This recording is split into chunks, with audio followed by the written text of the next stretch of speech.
कांग्रेस ने वैसे बहुत सारे संसदीय महापाप किए। यूनिफॉर्म सिविल कोड लागू करने की बजाय हिंदू कोड बिल लगा दिया। सुप्रीम कोर्ट का साहबानों पर फैसला आया सबको गुजारा भत्ता मिलना चाहिए, तो बाकायदा उस फैसले को पलट दिया कानून बना के।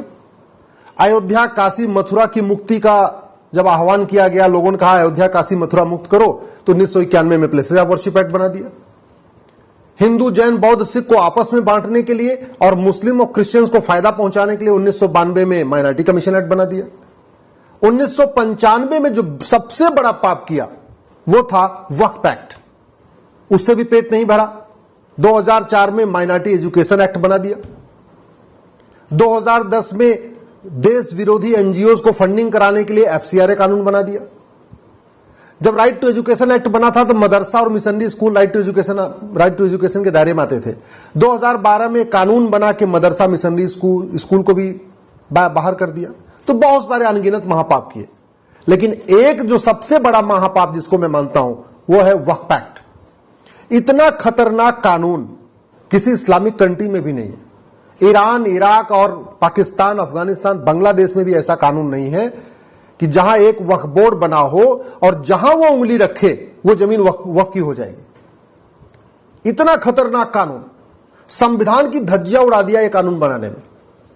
ऐसा वक्फ एक्ट जैसा कानून न हिंदू के लिए है, न जैन के लिए है, न बौद्ध के लिए है, न सिख के लिए है, न पारसी के लिए, न ईसाई के लिए, किसी के लिए नहीं है। केवल एक कम्युनिटी के लिए, मुस्लिम कम्युनिटी के लिए। और इसी कानून का दुरुपयोग करके वक्फ बोर्ड भारत में रेलवे और डिफेंस के बाद सबसे ज्यादा प्रॉपर्टी का मालिक बन गया है। सबसे ज्यादा प्रॉपर्टी इस समय रेलवे और डिफेंस के बाद वक्फ बोर्ड के पास है। इतनी पावर दे दिया है कि अगर वो सुप्रीम कोर्ट के कंपाउंड पे अपना दावा ठोक दे तो सुप्रीम कोर्ट के रजिस्ट्रार जनरल कोर्ट नहीं जा सकते, बल्कि उनको भी वक्फ बोर्ड के सामने पेश होना पड़ेगा। अगर वक्फ बोर्ड राष्ट्रपति भवन का जो मुगल गार्डन था उसको कह दे ये वक्फी प्रॉपर्टी है, तो राष्ट्रपति भवन के अधिकारी कोर्ट नहीं जा सकते उसके नोटिस के खिलाफ, उनको भी वक्फ बोर्ड के सामने पेश होना पड़ेगा। इतना पावरफुल है। इस कानून को मैंने दिल्ली हाईकोर्ट में चैलेंज किया है। केंद्र सरकार ने यह बताया है कि अब पूरे देश में 120 पीआईएल आ चुकी है। इसके लिए मैं इस देश के जागरूक हिंदुओं को धन्यवाद देता हूं। हिंदू का मतलब हिंदू, जैन, बौद्ध, सिख, जिन्होंने भी 120 पीआईएल फाइल किया। मुझे सबके बारे में नहीं पता किसने किसने पीआईएल फाइल किया, लेकिन जिसने भी इस कानून के खिलाफ पीआईएल फाइल किया उन सबको मैं धन्यवाद देता हूं कि कम से कम इस घटिया कानून के खिलाफ पूरे देश में 120 पिटीशन आ चुके हैं। दिल्ली हाईकोर्ट ने केंद्र सरकार को 4 सप्ताह का समय दिया है। 7 अक्टूबर को इसकी फाइनल हियरिंग की डेट फिक्स कर दिया है। उन्होंने कहा है आपको जो इस पे स्टेप जवाब दाखिल करना, 4 हफ्ते के अंदर जवाब दाखिल कर दीजिए। इस कानून का दुरुपयोग कैसे हो रहा है समझिए आप। भोपाल जो मध्य प्रदेश की राजधानी है, वहां से झाबुआ 700 किलोमीटर दूर है। झाबुआ में आदिवासी रहते हैं। ये वक्फ बोर्ड के लोग जाते हैं, आदिवासियों को कहते हैं ये जमीन वक्फ की है। वो झाबुआ का आदिवासी जिसने कभी अपनी झाबुआ की लोकल कोर्ट नहीं देखा है, भोपाल तो उसके लिए बहुत सपना है, उसको कहते हैं भाई ये वक्फ बोर्ड की जमीन है, इसको खाली करो, और नहीं खाली करना है तो कन्वर्ट हो जाओ, और अगर नहीं खाली करना है तो भोपाल आके जवाब दो। तो मजबूरी में आदिवासी क्या करे, अपनी जमीन बचाने के लिए कन्वर्ट हो जाता है। इस तरीके से कन्वर्जन का खेल चल रहा है। यह वक्फ बोर्ड एक दूसरा और काम भी करता है। जो बड़े बड़े अमीर लोग हैं, जो देश की राजधानी से 400 या किसी भी राज्य की राजधानी से 400-500 किलोमीटर दूर है, उदाहरण के लिए मान लीजिए मेरठ, मुजफ्फरनगर, लखनऊ से 500-600 किलोमीटर दूर है, यहां किसी की प्रॉपर्टी पर नोटिस भेजता है, यह कहता है भाई ये तो वक्फी प्रॉपर्टी है। अब चूंकि वक्फ बोर्ड की नोटिस के खिलाफ लोकल कोर्ट में जा नहीं सकते, आपको राज्य की राजधानी में जाना पड़ेगा। वक्फ बोर्ड का ऑफिस केवल राजधानी में ही होता है, यानी उत्तर प्रदेश इतना बड़ा उत्तर प्रदेश है, उसका वक्फ बोर्ड का ऑफिस कहां है? लखनऊ में। अब मेरठ मुजफ्फरनगर वाला सोचता है कि भाई 10 बार जाके हम वहां लखनऊ जाएं, तारीख पे तारीख लें, इससे अच्छा 10-5 लाख रुपए देकर मामला सल्टा दीजिए। तो ये एक तरीके से एक्सटॉर्शन का भी काम कर रहा है। सबसे बड़ी समस्या आ रही है जो पब्लिक लैंड है, यानी जैसे गाय का चारागाह होता है, खेल का मैदान होता है, पार्क होता है, ऊसर जमीन है, बंजर जमीन है, इस तरीके की जो पब्लिक लैंड होती है, जो किसी के नाम पे नहीं होती, उसको सरकार का नियंत्रण होता है। ऐसी जमीनों पे वक्फ बोर्ड कब्जा करता है। अब ये जो लेखपाल पटवारी के पास कहां इतना आए कि जाके लखनऊ में उसका जवाब देते रहेंगे, उस पर कब्जा कर लेता है, बोर्ड लगा देता है ये वक्फ बोर्ड की जमीन है, बस हो गया, उसका काम हो गया, जवाब देते रहो। नोटिस भेजने के पहले उसको कोई जांच भी नहीं करना है, इतनी पावर है कि जिसको मन चाहे उसको नोटिस भेज दे। और सबसे बड़ी बात, जो वक्फ बोर्ड में पूरा ट्रिब्यूनल, उसका कॉम्बिनेशन कैसा है, एक सांसद उसमें होगा वो भी मुस्लिम, विधायक होगा वो भी मुस्लिम, एक एडवोकेट होगा वो भी मुस्लिम, एक उसमें स्कॉलर होगा, मुतवल्ली होगा, स्वाभाविक सी बात है मुस्लिम होगा, एक उसमें आईएएस होगा वो भी मुस्लिम होगा, और एक जुडिशियल मेंबर होगा वो भी मुस्लिम होगा। यानी 7 के 7 मेंबर इसके अंदर मुस्लिम होते हैं। सोचिए जरा, ऐसा कानून कांग्रेस ने 1995 में बनाया था। मैं केंद्र सरकार से रिक्वेस्ट करता हूं, इस पे स्टैंड अपना क्लियर करें, इसके फाइनल हियरिंग हो।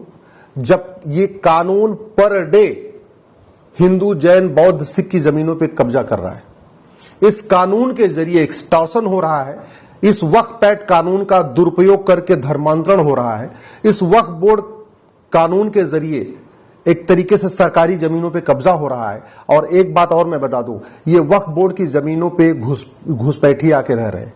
ये वक्फ बोर्ड की जो जमीनें हैं, उन जमीनों को, ये सरकारी जमीन को कब्जा कर रहा है और वहां पे रोहिंग्या बांग्लादेशियों को बसाता है, ये भी काम हो रहा है।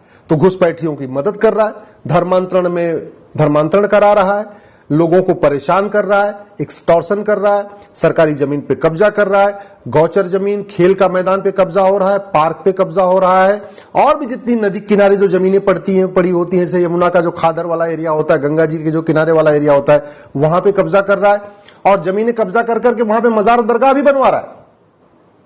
भारत में ये सारा का सारा खेल वक्फ कानून का उपयोग करके हो रहा है, दुरुपयोग करके हो रहा है। और इस कानून को बनाया गया पार्लियामेंट में, इसीलिए कहता हूं ये संसदीय महापाप है। संसदीय पाप तो है, 1991 का प्लेसेस ऑफ वर्शिप एक्ट पाप है, 1992 का जो माइनॉरिटी कमीशन एक्ट है पाप है, एफसीआरए पाप है, 2012 में जो कानून बना के मदरसा मिशनरी स्कूल को बाहर निकाला वो भी पाप है, साबानों का फैसला बदलने के लिए कानून बनाया वो भी पाप है। लेकिन ये वक्फ एक्ट महापाप है, क्योंकि पूरी तरीके से ये भारत के संविधान की धज्जियां उड़ा रहा है। आर्टिकल 14 जो कहता है equality before law, equal protection of law, उसकी धज्जियां उड़ा रहा है। आर्टिकल 15 कहता है जो लोगों में भेदभाव नहीं करना है, वक्फ एक्ट उसकी धज्जियां उड़ा रहा है। आर्टिकल 16 जो कहता है सबको समान अवसर देना है, वक्फ बोर्ड उसकी धज्जियां उड़ा रहा है। आर्टिकल 21 कह रहा है जो राइट टू लाइफ लिबर्टी, ये वक्फ एक्ट उसकी धज्जियां उड़ा रहा है। तो एक तरीके से ये अपने आप में, अच्छा अगर मान लो ये माइनॉरिटी के नाम पे ये एक मान लो ये दलील ये है भाई ठीक है हमने अल्पसंख्यकों के लिए बनाया, तो केवल मुस्लिम ही अल्पसंख्यक हैं क्या भारत में? वक्फ एक्ट जैसा कानून क्रिश्चियंस के लिए नहीं है, वो भी अल्पसंख्यक है। वक्फ एक्ट जैसा कानून जैन के लिए नहीं है, वो भी अल्पसंख्यक है। बौद्धों के लिए वक्फ एक्ट जैसा कानून नहीं, आखिर बौद्ध भी तो अल्पसंख्यक है। सिख भी अल्पसंख्यक है, लेकिन उनके पास तो वक्फ एक्ट जैसा कानून नहीं है। केवल एक कम्युनिटी, मुस्लिम कम्युनिटी, जो कि भारत की सेकंड लार्जेस्ट मेजॉरिटी है, माइनॉरिटी है ही नहीं है। पूरी दुनिया में जहां जिसकी संख्या 25 करोड़ होती है वो माइनॉरिटी नहीं कहलाता। अरे माइनॉरिटी तो होता है जो लाख, 2 लाख, 5 लाख, 10 लाख, 20 लाख हो, उसको कहते हैं माइनॉरिटी। भारत में मुस्लिम माइनॉरिटी कैसे हो सकते हैं जिनकी आबादी 25 करोड़ के आसपास हो चुकी है? तो इस कानून के खिलाफ आप लोग भी आवाज उठाइए, अपने अपने सांसदों और विधायकों से मिलिए। मैं हरनाथ यादव जी को धन्यवाद देता हूं जिन्होंने पार्लियामेंट में इसके खिलाफ एक बिल पेश कर दिया है। लेकिन हरनाथ यादव जी अकेले क्यों पेश करें भाई? भारत में 800 टोटल सांसद हैं लोकसभा राज्यसभा में, सभी सांसदों की ड्यूटी इसके खिलाफ आवाज उठाए, केवल हरनाथ जी का अकेले ड्यूटी थोड़ी है। तो मैं आपसे निवेदन करता हूं, अपने सांसद और विधायक को टैग करके ट्वीट करिए, उनसे मिलिए, उनसे जो संसदीय महापाप हुए हैं, खासतौर पे जो 1995 में वक्फ एक्ट बना, इसके खिलाफ उनको संसद में आवाज उठाने के लिए उनसे रिक्वेस्ट करिए।